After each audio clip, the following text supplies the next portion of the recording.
வணக்கம். உங்க ஊரு எல்லையில வந்துட்டு ஒரு போஸ்டர் பார்த்தோம். அதாவது தேர்தல் புறக்கணிப்பு அப்படின்னு. என்ன விஷயம்? எதுக்காக அந்த தேர்தல புறக்கணிக்கிறீங்க? என்ன என்ன பிரச்சனை? நாங்க திருச்சி மாவட்டம், ஸ்ரீரங்கம் வட்டம், எலமனூர் கிராமத்தில அண்ணா நகர்ங்கிற பகுதியில வாழ்ந்து வரோம். எதுக்காக இந்த தேர்தல் புறக்கணிப்பு ஃப்ளெக்ஸ் வச்சிருக்கோம்னா, கடந்த ஒரு 22/9/2025 9வது மாசத்துலருந்து இந்த மாசம் வரைக்கும் ஒரு பொது இடத்த ஒரு தனி குடும்பம் ஆக்கிரமிப்பு பண்ணியிருக்காங்க.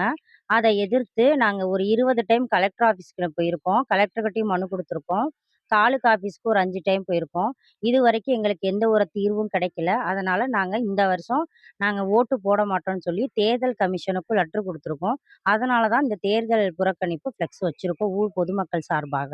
இந்த இடம் பிரச்சனை என்ன மாரி பிரச்சனையா இருக்குது? அத பத்தி கொஞ்சம் சொல்லுங்க. இது ஒரு 1978ல ஆதி திராவிடர் நலத்துறையால எங்களுக்கு ஒரு 33 பேருக்கு ஃப்ளாட் குடுத்துருந்தாங்க. அந்த 33 பேருக்கும் பொதுவா குடுத்திருந்த ஒரு 5 சென்ட் இடம் பொது பர்ப்பஸ்க்காக குடுத்திருந்த இடத்த, அதுக்கு அருகில குடியிருக்கிற வீரமணி மகன் முரளி, வீரமணி மகன் பிரபு, இவங்க 2 பேரும் சேர்ந்து ஆக்கிரமிப்பு பண்ணியிருக்காங்க. இது சம்மந்தமா நாங்க போலீஸ் ஸ்டேஷன்ல கம்ப்ளைண்ட் குடுத்தோம். ஒரு பொது இடத்த ஆக்கிரமிப்பு பண்ணுனா, ஹைகோர்ட் ரூல்ஸ் படி எஃப்ஐஆர் போடணும்னு சொன்னதுனால, ஆனா காவல்துறையில பணிபுரியிற பிரபுங்கிறவரு, வீரமணியோட பையன் பிரபுங்கிறவரு, அங்க ஒர்க் பண்றதுனால, நாங்க எத்தன டைம் போயுமே எங்களுக்கு எந்த ஒரு கம்ப்ளைண்ட்டுக்கும் நடவடிக்கை எடுக்கல. இதையும் மீறி பல டைம் போற லேடீஸ் நாங்க ஒரு 25, 30 பேர் லேடீஸா தான் அலையிறோம். ஜென்ட்ஸ் வந்தா அவங்கள வெட்டிருவேன், குத்திருவேன்னு மிரட்டுறதுனால பயந்துகிட்டு வரல. கொஞ்ச நாளுக்கு அப்புறம் போற லேடீஸ் எல்லாம் ரொம்ப அவதூறா, அசிங்கமா, கேவலமா பேசுறது, அவங்களோட பிள்ளைங்கள எல்லாம் வம்பிழுக்கிறது, ரொம்ப தொல்ல பண்றது, இதே பண்ணிக்கிட்டு இருக்காங்க. இந்த இந்த எல்லா நடவடிக்கைக்குமே ஒரு ரியாக்ஷனும் கவர்மெண்ட் எடுக்கலங்கிறதுனால தான், இந்த டைம் நாங்க ஓட்டு போடாம, நாங்க இந்த இந்த தேர்தல புறக்கணிக்கிறோம். இந்த பகுதியில வந்து உங்க ஊருக்குன்னு விஓ இருப்பாங்க, ஆர்டிஓ இருப்பாங்க, தாசில்தார் இருப்பாங்க.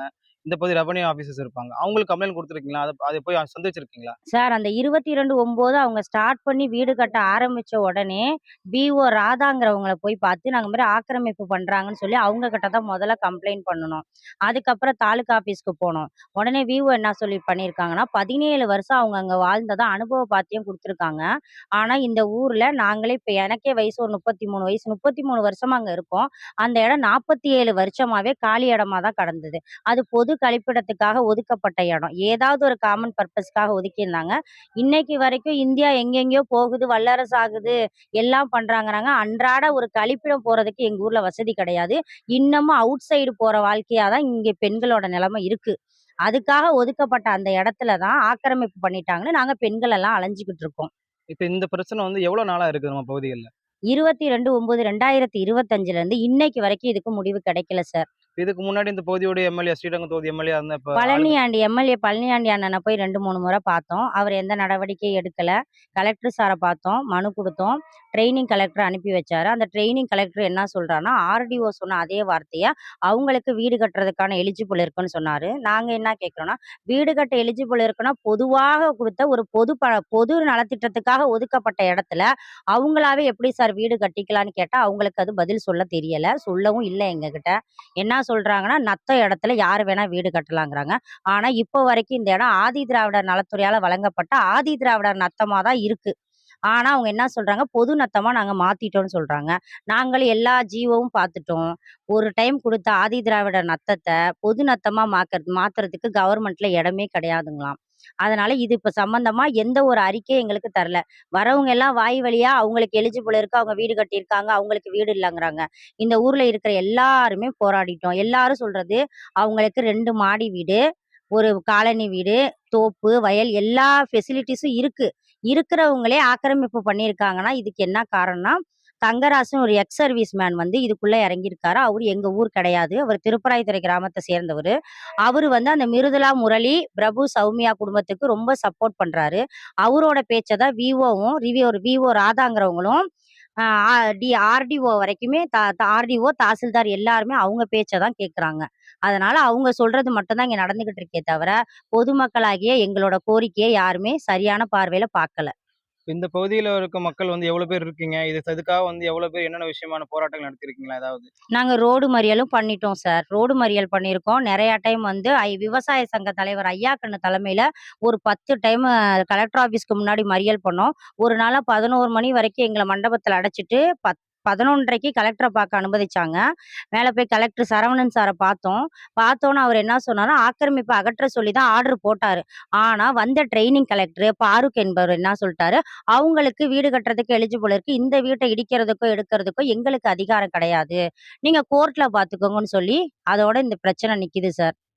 இப்ப இந்த பகுதியில ஆ மக்களுக்கு வந்து என்னென்ன விஷயமான கோரிக்கைகள் வந்து இருக்குது? இப்ப இருக்கிற நிலைமைக்கு, இப்ப வரக்கூடிய ஆட்கள் நிறைவேற்றா இது நல்லா இருக்கும் அப்டின்னா, என்ன விஷயங்கள் எதிர்பார்க்குறீங்க? எங்க ஊருக்கு குடிநீர் தண்ணியே இல்ல சார். நாங்க முக்கமுக்கு பக்கத்துல தான் இருக்கோம். காவேரிக்கு பக்கத்துல இருக்கோம். ஆனா குடிநீர் தண்ணி இல்ல.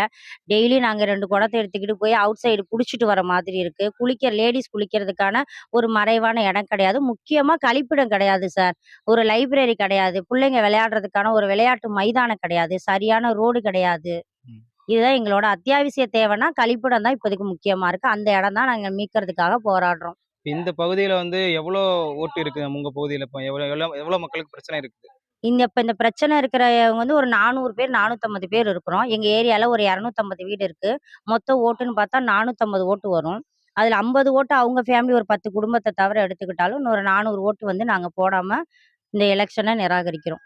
இது சம்பந்தமா அவங்க தனிநபர் ஆக்கிரமிச்சிருக்கிறாங்க. அவங்க சைட்ல இருந்து ஏதாச்சும் நிர்பந்தமோ, இல்ல வந்து மிரட்டல்களோ அந்த மாரி வந்திருக்கா? பலமுறை வந்திருக்கு சார் மிரட்டலு. இந்த இவங்க அஞ்சலை தேவிங்கிறவங்க முக்கம்ல வேலை பார்க்குறாங்க. அவங்க பேசுவாங்க சார் அந்த மிரட்டல பத்தி.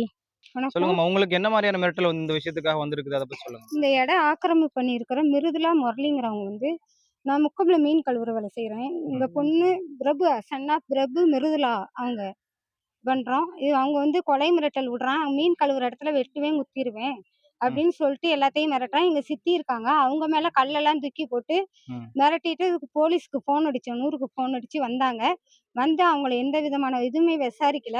ம். வந்து பார்த்துட்டு உடனே அங்க ஏதோ இது அலனையில பிரச்சனைன்னு சொல்லிட்டு உடனே போயிட்டாங்க. ம். ஆனா, எந்த பிரச்சனையுமே இல்லாததுக்கு வந்து போலீஸ் இதே ஜியபுரம் ஸ்டேஷன்லேருந்து வந்து உடனே வந்து வராங்க. ஆனா, நாங்க குடுத்த கம்ப்ளைண்ட்டுக்கு மட்டும் எதுக்குமே வர்றதில்ல. எங்க பொண்ணையும் மிரட்டிக்கிட்டு, "என்ன உங்க அம்மா என்ன ஆளாடி வீடியோ ரெக்கார்டெல்லாம் எடுக்குறியா?" அப்படின்னு சொல்லிட்டு எங்க பொண்ணையும் மிரட்டியிருக்கான். ஓட ஓட விரட்டியிருக்கான். ம். இதுவரைக்கும் எந்த விதமான நடவடிக்கையுமே இல்ல. உங்க பொண்ணுக்கு எவ்வளோ வயசும்மா ஆச்சு? எங்க பொண்ணுக்கு 12 வயசு ஆகுதுங்க சார். 12 வயசு பொண்ண மிரட்டுறாங்க அவங்க. ஆமா. அக்கா இது சம்பந்தமா வந்து உங்ககிட்ட ஏதாச்சும் எவிடன்ஸ் ஏதாவது இருக்குதா? இந்த நிலம் சம்பந்தமா ஏதாச்சும் ப்ரூஃப் இருக்குதா? நம்ம பகுதியில கவர்மெண்ட் இது பொதுமக்களுக்காக ஒதுக்கக்கூடிய இடம் அப்படிங்கிறதுக்கு ஏதாவது எவிடன்ஸ் இருக்கா? எங்ககிட்ட 1978ல 33 பேருக்கு பிளாட் குடுத்த ஒவ்வொருத்தரோட பட்டா பேரு, அந்த லிஸ்ட் எங்ககிட்ட இருக்கு. அதேபோல ஒவ்வொருத்தருக்கும் எந்தெந்த பிளாட் நம்பர்ல ஒதுக்குனாங்க, அதுல கடைசியா ஒதுக்கியிருக்கிற அந்த இடத்துக்கான காமனுங்கிற வரைபடமும் நாங்க வச்சிருக்கோம். இது இல்லாம இந்த ஆதி திராவிடர் நலத்துறையில குடுத்த 1978 ரெக்கார்ட இந்த கவர்மெண்ட் வந்து ஆபீசர்ஸ் எடுக்க யோசிக்கிறாங்க. எங்ககிட்ட இருக்க அந்த 2 பேப்பர் மட்டும் தான் நாங்க வச்சு மூவ் பண்றோம். அவங்க கிட்ட இந்த இடத்துக்கான எந்த ரெக்கார்ட்ஸும், ஃபோட்டோஸும் எதுவுமே இல்ல. அவங்ககிட்ட எதுவுமே இந்த சம்பந்தமா எதுவுமே இல்ல. இல்ல. இதுவரைக்கும் இது சம்மந்தமா எடுக்கணும்னு அவங்க நினைக்கவே இல்ல. என்ன அடிப்படையில அவங்களுக்கு இந்த வீடு குடுத்துருக்காங்க? அதுக்கு பத்தி போய் கேட்டுருக்கீங்களா அத? எந்த அடிப்படையிலுமே அவங்க குடுக்கல. கவர்மெண்ட்டே அவங்களுக்கு வீடு குடுக்கல. ம். ஃப்ரீயா கடந்த இடம். இது சும்மா தானே கிடக்கு. நம்ம வீட்ட கட்டிருவோம்ன்னு 2டே நாள்ல நைட்டும் பகலுமா கட்டிட்டாங்க. இந்த இடம் வந்து வீடு கட்டுறதுக்கான இடமா? இல்ல இந்த பொதுமக்கள் பயன்பாட்டுக்கு கூடிய பொதுமக்கள் பயன்பாட்டிற்காக 47 வருஷமா 1978லேருந்து 2025னா 47 வருஷமா காலியா கிடந்த இடம். ம். நடுவுல டாய்லெட்டுக்கு வந்தது. ஏதோ ஒரு இஷ்யூஸ்னால அப்படியே நின்றுச்சு. ரொம்ப வந்து எவ்வளவுக்கு ஊழல், எவ்வளவுக்கு அநியாயம் பண்ணணுமோ இந்த ஊர்ல அவ்வளோ அநியாயம் பண்றாங்க. எங்களால இந்த இடத்துக்கு என்ன முடிவு கிடைக்கும், என்ன தீர்வு கிடைக்கும், எங்க போகணும்னே தெரியாம இன்னைக்கு தேர்தலே வேணான்னு புறக்கணிச்சு ஒரு முடிவுல நிக்கிறோம்.